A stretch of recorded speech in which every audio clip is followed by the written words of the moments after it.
প্রত্যেকটা director producer বা আর্টিস্টের সাথে একজন স্পেশাল কেউ থাকেন যার সাথে তার হৃদ্যতাটা খুব বেশি থাকে। এটিএম শামসুজ্জামান মানে আমার এটিএম মামার সাথেও আপনার একটা খুব বিশাল কানেকশন ছিল, একটা ভালো লাগা, ভালোবাসা, শ্রদ্ধা, ভক্তি।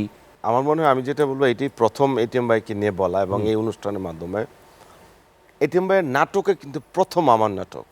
আচ্ছা, যখন নাটকে তিনি প্রথম অভিনয় করলেন, মধ্যে জানেন হয়তো কিছু অশ্লীলতা আসার পরে কাজ অনেকেরই যারা ভালো কাজ করতেন তারা বসে গেছিল, সিনিয়র আর্টিস্ট অনেকেই।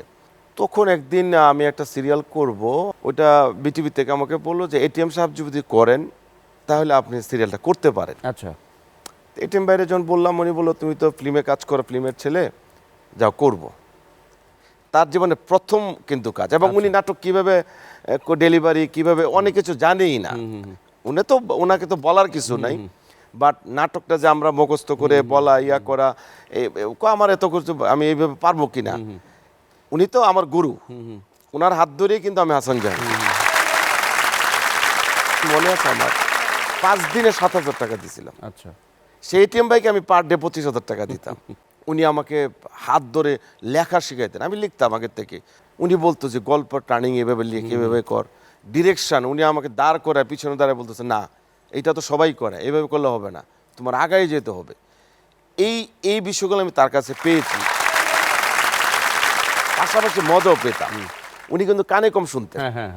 তো একদিন বয়রা পরিবার এই সিরিয়ালটা নিয়ে কথা বলতেছি, হঠাৎ করে একটা ভিক্ষুক এসে বলতেছে, মা গো বাবা 2 দিন যাবত উপাস, 2টা টাকা দিবেন। কাছে গেল, যায় বলবো যে 2 দিনের উপাস তুমি 2 টাকা দেয় কি খাবা? দেন, আমি তো আরো পাইছি, মিলে 10 টাকা হলে ডাল ভাত তো পাম। উনি রুমে আইসে ওনার বউরে বলে, এই ওই বৃদ্ধ মহিলার 10 টাকা দিয়ে আসো। ওনার বউ আবার আরেকটা গেট দিয়ে পিছনে যায়, ওনার দিতে গেছে। ওনার ওয়াইফ যায় বলতেছে, আপনার সমস্যা কি? এই বয়সে ভিক্ষা করে কাজ করে খান, আপনি তো এখন বৃদ্ধ হন নাই। কয়েকটু আগে আপনার শ্বশুর আইছিল, তারা সব বলছে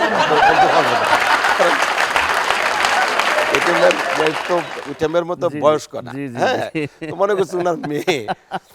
তো উনি টাকাটা দিতে যে আবার নিয়ে চলে আসছে। মহিলা কট, ও বাবা টাকা নিয়ে গেছে। কি তো বলছে, এই টাকা দিলে না? আবার একটা রুমে তুমি যা দিয়ে আসো, তুমি নাকি আমার শ্বশুর লাগে। উনি লাস্ট শুটিংও কিন্তু আমারই করেছে, নায়িকার বিয়ে 2-তে। পপি ছিল, এটিএম ভাই ছিল, আমরা 300 ফিটে মিন্টু আমার দোস্তের বাড়িতে শুটিং করছিলাম। শুটিংকালে অবস্থা হঠাৎ বলে, হাসান আমার শরীরটা ঘামতেছে। পুরা নাটকে মাত্র 3টা দৃশ্য করছি 2 দিনে। এর আগের দিনও আসছে লেটে, আজকে করবো না, চলে গেছে।